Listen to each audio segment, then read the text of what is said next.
Welcome back.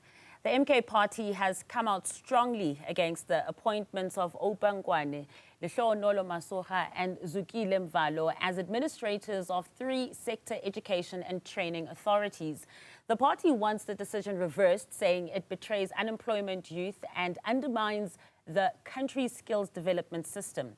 At the same time, Higher Education Minister Buti Manamela has asked the Public Service Commission to vet the 3 appointees after opposition parties questioned the process he followed. Manamela insists he acted by the book and says the administrators themselves have agreed to the vetting. The minister promises to act if any problems are flagged. Now, joining us for a discussion on these developments is Professor Mazwe Majola, a leadership and governance expert. Prof, a very good evening to you. Thank you so much for joining us. You've just heard, that package where we're talking about the MK party's reaction to these appointments, but also the DA has also raised questions about these 3 appointments as well. What do you make of them? Oh, yes, and the AFF as well. So, yeah, we do have these opposition parties, who are not happy about these appointments. Look, there's a very good thing that the new minister has done. That good thing is that he has moved swiftly in appointing the administrators into these 3 sitters who have been found wanting when it comes to financial and procurement irregularities and governance failures. But the wrong thing is that he has appointed questionable people with soiled reputation. So unfortunately, he's trying to solve a problem, but also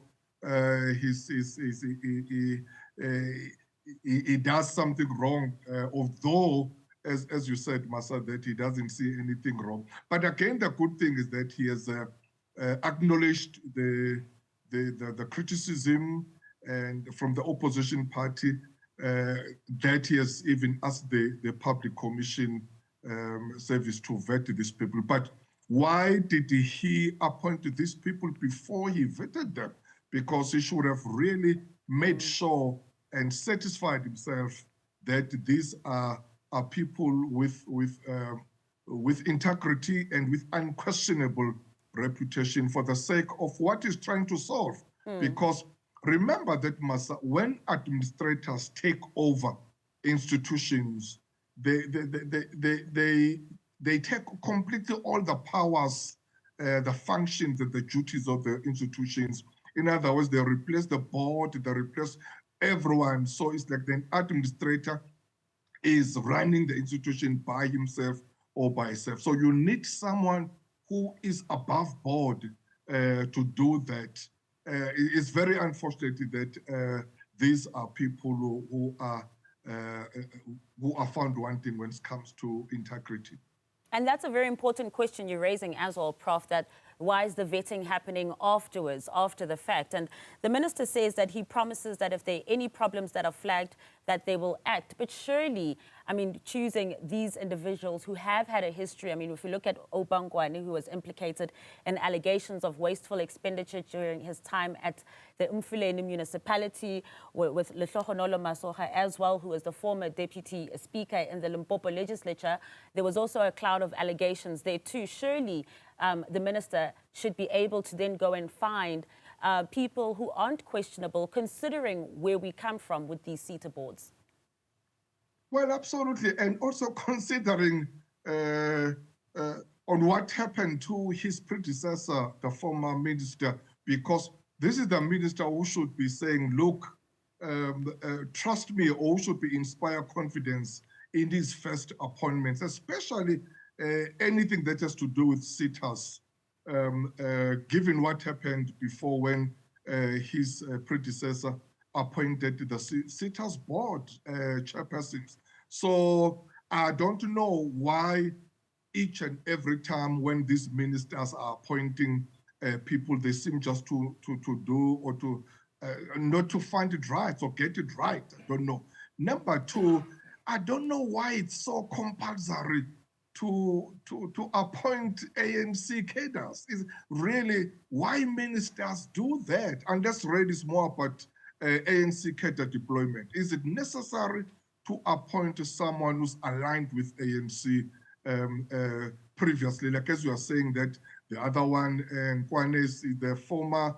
I think he was working in the Mfuleni municipality. The other one, the former MEC and deputy speaker in Limpopo, Mvalo, is the deputy director general in the Department of Higher Education, and he was responsible for SETAs. Now the question is, if someone was responsible for SETAs and these SETAs they found themselves in this mess under his watch. Now we are appointing the very same person to go and run one of the one of these SETAs. So I just don't know why ministers are not finding right when appointing these people, especially when it comes to SETAs. Do you think, Prof, we'll find ourselves back in this position where we're going to have to get different administrators in a couple of months' time? My wish is that, or my hope and wish is that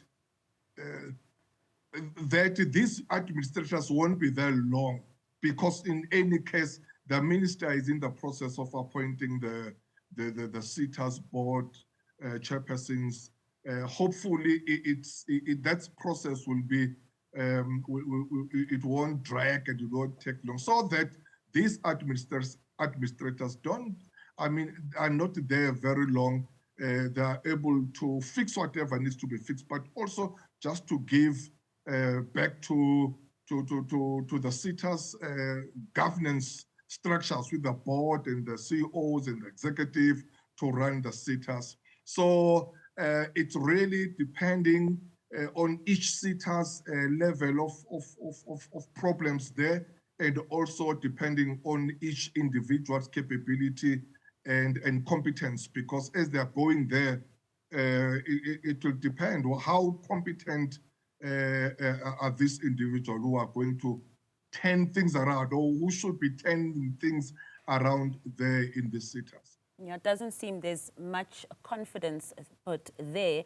But I want to also bring it back a bit, Prof, to talk about the role of these three SETAs and who is actually bearing the brunt and suffering while, you know, the lions are busy playing, or while the lions, the big beasts, are busy playing at play, the grass that is getting trampled on, the services SETA and the local government SETA, the construction SETA. Now, these are SETAs, for instance, the local government one, which is supposed to be upskilling and helping when it comes to local governance. We know that we have issues when it comes to local government and failing municipalities. So clearly, if the SETA isn't also getting it right, when are we going to get to a point where local government is also able to pull up its socks? And the same can be said for the services SETAs when it comes to upskilling, training, workshops, learnerships as well, that it's supposed to be providing for the youth. Well, it's very, very unfair, Maso. You're quite correct, because remember that SETAs are established by the Skills Development Act, which means, or which states that employers need to pay 1% levy to the skills fund. This money is collected by SARS, and SARS distribute this money to the higher education, and higher education distribute this money to each and different sectors as per their industries or sectors. Now, local government as well, or the SETAs for local government, indeed, people who are suffering there will be the employers who need to be skilling their employees, but also the youth of South Africa, because remember that SETAs are there for skills development. They provide internships, they provide learnerships. So all those things, if they are not well managed, the people who suffer are employees who need to be upskilled, but also the youth that need to be skilled. In South Africa, we still have a huge number of unskilled young people, which, if these SETAs were well managed, would be benefiting them.